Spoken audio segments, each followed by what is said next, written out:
Alrighty, what's going on, everybody? I'm Marshall Green, joined by my guy Patrick Seatman. You guys, you Knicks fan knows all about him here on Knicks Now by Chat Sports. Seeps, we got a little trade talk because one, Bleacher Report mentioned a DeMar DeRozan trade to the Knicks, but two, we have launched a Chicago Bulls channel, and my guy Seeps is the host and the producer. He does everything over there. So if you're a Knicks fan and you were showing love during the watch parties, go subscribe over there. Seeps, what's going on, man? Yeah, what's going on, Marsh? You know, this trade idea came across my webpage today, and it was DeMar DeRozan heading over to the New York Knicks, and me and Marsh, we kind of just looked at each other and said, we got to do something about this. We got to talk about this. This was actually the trade that Bleacher Report suggested. It was the Knicks, they get DeMar DeRozan, and then the Knicks send over RJ Barrett and Isaiah Hartenstein. Marsh, initial thoughts when you're looking at this? My initial thoughts is Bleacher Report just needed something to write about at this point. As Seeps being a Bulls fan, me being a Knicks fan, what's funny is I think both of us for a second were like, no, and then maybe yes. And I mean, you get the idea of this for both teams, right? I mean, I'll speak for the Knicks' point of view. You can take the Bulls. For the Knicks, you need another shot creator. You need another guy that can get their own shot in the half court. I just think trading RJ Barrett and Isaiah Hartenstein, who if you're not a Knicks fan, you probably don't have the love for Hartenstein that he probably deserves. Really energetic and good rim protecting, can move his feet laterally on defense off the bench as a big. But DeRozan's going to be 34 this summer. That's probably, if DeRozan was 30, maybe, but 34 is kind of just the sticking point for me. But I will admit, DeRozan is a great player. Just not better than Jalen Brunson, like Seeps may have one thought at one point. We don't need to bring that up.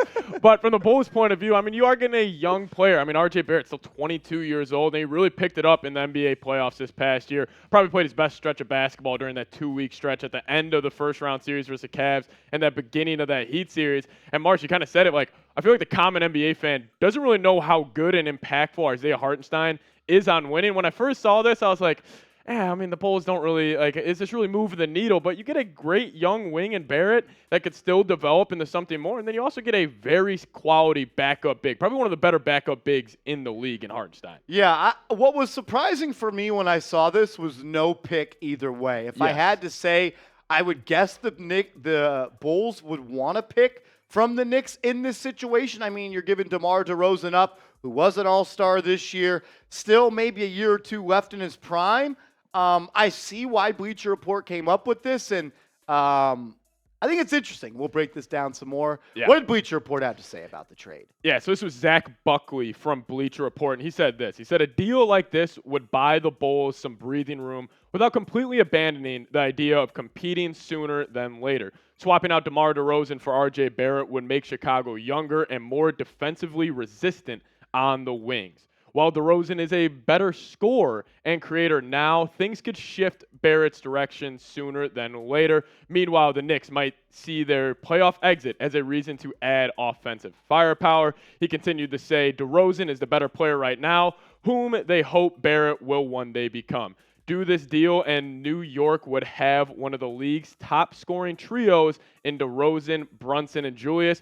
Marsh, how do you think DeRozan, Brunson, and Julius, do you think their archetypes and kind of their games would fit well together? I kind of struggle to see how the floor spacing in those three would really play together, because when you think about it, what does DeMar DeRozan do best? Creating shots in the mid-range and getting downhill. What does Jalen Brunson do best? Creating shots in the mid-range and getting downhill and working in that little footwork move that he always does with his back to the basket, the little up and under. And then Julius Randle, what does he do best?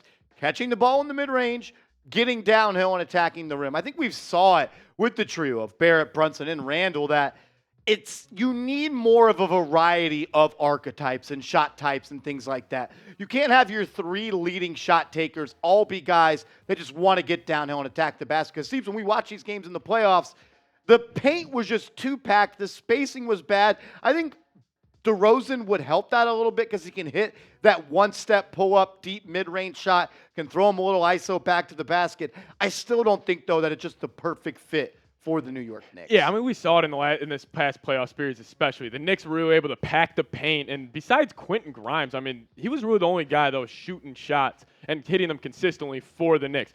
From the Bulls side, the more I talk about this, the more I kind of love it. I mean, you are moving off DeMar DeRozan. He's got 1 year left on his contract. But then you are taking a chance on a guy like RJ Barrett. Yes, his contract is not the most favorable in the world, but I don't think it's a ridiculously bad contract. I mean, and then plus with Isaiah Hartenstein. I mean, Bulls fans, I guess you guys wouldn't really have noticed his impact that he had for the Knicks during the playoffs, but he is that instant burst of energy off the bench. And I felt like the rest of the Knicks players, when they saw Hartenstein coming in, you're getting 110% effort, and then plus the fans absolutely loved him. I'm going to do a little comp right here. I think he could be a little Omer Asik light for the Chicago Bulls. A little blast from the past. Not a guy, Isaiah Hartenstein's going to score 15, 16, 17 points. But he's got some nice touch around the rim, the little lefty push shot from the dotted line. You need that more and more. And for Bulls fans, I think the reason you should maybe get excited about this trade is RJ Barrett. I know he has his peaks and he's a valley player. Peaks and valleys with RJ Barrett. But when you take out Seeps, the first 2 games of the playoffs for RJ Barrett, which you really struggled on the road in the playoffs against the Cleveland Cavaliers. Over the next 9 playoff games, the guy averaged 21 points per game, shot 47% from the field, and 36% from 3 on 6 field goal attempts. We saw us play his best basketball at that point. And it's a wings and guards league, and more so a wings league. And you're getting a guy that's 22, and his contract really isn't that bad. 4 years, I wouldn't even say it's bad, to be honest with you. I would say it's honestly a solid contract. 4 years, $107 million. He's getting paid, what, $26.5, $27 million. When you think about other people, like Jordan Poole, who's getting paid 4 years, $120 million, there's a whole bunch of other trades out there that could be worse. I think just if I was a Bulls fan, I would want at least a pick back in this trade, even though you're getting the younger and the guy with the brightest future and Barrett. The thing I loved about RJ in this past playoff run was, like, he played his best basketball. Obviously, the Game 6 loss in Miami, he was 1 of 10, wasn't his best night, but he played his best basketball when his back was against the wall. When, like, Knicks fans were calling to him, I mean, you were calling him for getting benched for a little bit, and then the next couple games, he has just very efficient 20-point outings. Like, I really believe RJ Barrett, if he kind of keeps developing, he keeps kind of on this arc he's going, he could legit be a solid third option on a championship team. He's just got to pick it up defensively. If you had more of a, I guess, dog in him defensively, I would love this trade a lot more. Yeah, I mean, the guy had 6 games this playoff series out of 11 where he scored 20-plus points. He's 22 years old. I use that a lot, and I don't like to. But is he ever a superstar in this league? Probably not. Yeah. But could he make an all-star game or 2 down the line? Could he be the 3rd or 4th player on a team that's contending in the Eastern Conference? I absolutely think you do. I think, Seeps, the question you got to ask yourself if you're the front office of the Bulls is, who are we? Who do we want to be, and how do we want to get there? Yeah, definitely. And that's kind of, like, I feel like if the Bulls would do this, it would be a fire sale. It would also mean Levine you're probably moving off of. You're probably not going to bring back a guy like Vooch. I mean, the Bulls got a lot of decisions they need to make, and probably DeMar DeRozan is the #1 guy, considering he has 1 year left on his deal. They're going to have to make a decision eventually. He just doesn't really fit the timeline of the team when you think about it. Even if you want to throw in Lonzo, we both love Lonzo, feel very bad for him. I mean, what? Levine's 27, RJ's 22, Vooch is a little bit older, but like we said, DeRozan will be 34 before the season starts. Yeah. The timelines just don't really match up. I didn't mind them going all in the Chicago Bulls. You tried, it didn't work. You got struck by the injury bug. Yep. And I don't think they're in a terrible spot either. I think it could be a very quick recovery if you look to maybe trade a DeRozan, or you trade a Zach LaVine, or maybe you pair Zach LaVine and RJ Barrett, Patrick Williams, maybe Zoe comes back in a year. I don't hate this trade for both sides, but for me personally, for the Knicks' perspective, I would decline this trade because I just think you have too good of a cost-controlled asset in Isaiah Hartenstein. You need a backup big, and RJ's kind of the face of the franchise right now. And I don't think the shot profiles fit perfectly. Knicks need a shooter and a creator, and DeRozan checks half of that box, but he's not really a floor stretcher at this point. Neither is Barrett, but he can maybe be that one day. Yeah, we'll toss it your guys' way, though. Let us know in the comment section. Who do you guys think wins this trade? The Knicks receive, obviously, DeMar DeRozan, and then the Bulls will receive RJ Barrett and Isaiah Hartenstein. Let us know in the comments section. Give us an NYK for the Knicks, or give us a CHI for the Chicago Bulls. But if we can focus on RJ, obviously these were his regular season numbers from this past season. He was good. I mean, obviously these numbers aren't going to blow you away. You would like the efficiency to be up there. But Marsh, I mean, he improved his three-point percentage during the playoffs this past season. He only shot 31% during the regular season. But again, RJ, he's 22 years old. We keep going back to that. But he just has so much room to develop into a more complete scorer because at the end of the day, he is more or less a one dribble get to the rim guy or just a straight up catch and shoot guy for the New York Knicks this past season. Yeah, and what I like about RJ is he's improved in his weaknesses from year to year. I mean, you go back to the 2022 season, he shot 59% at the rim. That went up to 64% in this season, so he clearly worked on that in the offseason.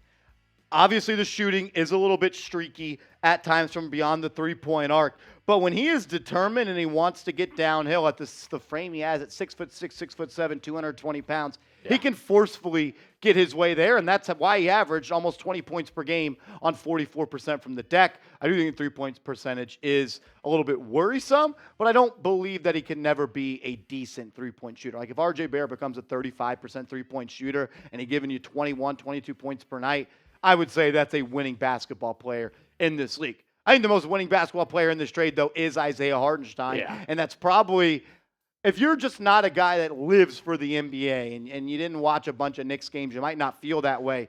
But, man, Steves, I think the most important thing is he played in all 82 games this year. You're getting a reliable player. You're getting someone that brings energy. He can play make. You can also sometimes run your offense through him at the high post. I think he'd be a good big off the bench for the Chicago Bulls, but you got to ask yourself, are we doing this with or without DeMar DeRozan? And once you answer that question, I think that gives you a clearer mindset of what the Bulls will and should become. Yeah, I think Hartenstein, honestly, if we're ranking best backup bigs in the league, he's up there because he's an instant spark plug off the bench. And like you were saying, you can kind of run that offense through him. Obviously not to the level that the Nuggets run their offense through Nikola Jokic at that kind of high top of key area. We've seen it many times for the Knicks. That dribble handoff, if somebody cuts backdoor, he's a very solid passer. And the offensive rebounding during the playoffs, he was fantastic. Great offensive rebounder. I compared him to Omer Ashik a little bit. Also, Joakim Noah in his game as well. Yeah, a little bit. That's what Tom Thibodeau said. Shout out to the Bulls. They love themselves some tips. He said they kind of used him as a Joakim Noah guy. Seems so, but you're making a huge decision if you do move on for DeRozan. Yeah. And look, if this trade saga drags out until July, August, I think this trade is more likely for both teams. But if you're the Bulls, I don't think you want to bite at the first offer that comes your way for DeRozan either. No, because obviously you don't want to look desperate with trading a guy like DeMar. But I think the biggest question with DeMar, like you said, he's going to be turning 34 years old. How much does he have left in the tank? Like how many years of pretty much putting up this efficiency you see on your screen right now? 24 a game on 50% from the field, around 5 rebounds a game and 5 assists per game. DeMar can still get it done. But again, he's had his playoff struggles. He's had his playoff mishaps. And he hasn't really been the most winning player in the playoffs. I kind of just wonder, is DeMar DeRozan, how many more years does he have left? And I'll ask you guys this. Right now, where would you rank DeMar DeRozan as a top player in the NBA? I probably have him as a top 25 guy, Marsh. I don't know really where you have him. He was an all-star, right? That means he's one of the best 30 players. I know they do it by position. But, 25, 30, 35, could he be a number one on a franchise team? No, but if he's a number 2 or a number 3, I think you're sitting pretty. Yeah. I'd go top 35, and maybe it is 28. I just need to look at a list and get a better grasp of who else I'm comparing him to. Yeah, let us know. DeMar DeRozan is a top blank player in the NBA. But again, you're looking at this Bulls roster, question marks around DeMar DeRozan, Zach LaVine. It's crazy when you look at this Bulls roster, even just their starting 5. You would think this would have been a team in the playoffs. You have 225 a game guys in DeRozan and LaVine. You have a solid big in Vooch. That's why I'm still just under the impression. Move off some of these guys, get younger, get more athletic. Let guys like Patrick Williams, Ayo DeSumo, even a Javonte Green or a Kobe White off the bench. I'm a big fan of those guys. But the number one guy I look at on this roster that I think needs more shots and needs more touches, Patrick Williams. He shot 41.5% from 3 this past season, and I think it'll almost be an addition by subtraction. You get rid of shots for DeRozan. Patrick Williams only took around 9 shots a game last year. Up that up to 15 and really see what you have there. Because, 10 points a game on solid splits for Patrick Williams. Guard 1 through 4. He's the one I'm most excited about if the Bulls were to move off a DeMar DeRozan. I like you said, you look at this roster for the Bulls, they're just missing Lonzo. Lonzo was the connecting piece, and it's so unfortunate. I'm right there with you. I'm a big fan of Patrick Williams. Maybe will never live up to the draft hype of where he got selected, but that doesn't mean that he can't be a great player in this league. I would honestly like him on the New York Knicks to play the power forward spot. Not saying he's better than Julius Randle, but I do think I like that archetype of player a little bit more defensive-minded for the Knicks. What do they need? They need shot creation, they need ball handling, and they need someone that can get a bucket. DeMar DeRozan checks a couple of those boxes, no doubt about it. But is it at the price or worth it of trading RJ Barrett? And I'm not saying he's some untradeable asset. That's not what I'm saying. Right deal comes along, and I'll ship RJ out very, very soon. But if you're going to build this team around Jalen Brunson, you need another player that is going to bring the best out of him and do things that he doesn't do. I'm just not sure if DeRozan is that guy. I think he would have helped in that series against the Heat. But I still think that the Knicks need more of a true three-point scorer than a guy that is an elite mid-range creator. Yeah, so, Marsh, we can wrap it up here. Trade comes across your screen. You're Leon Rose. Are you accepting this trade? I would not accept it in June. I would not accept it in July. I probably wouldn't accept it in August. But let's say September or October comes around. We couldn't get anything for RJ. I would entertain it, but at the end of the day, for me, I would still say no. I just think that DeRozan, kind of like I said for the Bulls, doesn't really fit that Knicks timeline. Like Jalen Brunson's 26, 27 years old. Do you want to have his co-star be a 34-year-old who has probably already touched the peak of his career? Yeah, definitely. I don't think RJ will ever be the player DeRozan is, but maybe you can move him in a deal and get something else. Yeah, both sides of this, I think I'm saying yes. I think the Bulls need to move on. DeRozan only have 1 year left on his deal. You get a young, kind of promising guy in RJ Barrett, and you get a solid depth piece in Isaiah Hartenstein. I'd probably do it if I were the Bulls. That's just me. I just do think they need to get younger and more athletic. RJ checks both of those boxes. Again, thank you guys so much. Subscribe to the Bulls and Knicks channels as always. For sure. If you're a Knicks fan and you know Seeps, go subscribe over there. What is it? YouTube.com/@BullsReport. Yeah. YouTube.com/@BullsReport. That link will also be in the comment section. Show some love to Seeps. He put a lot of work in for all the Knicks fans out there. And we'll see you later. See you next time.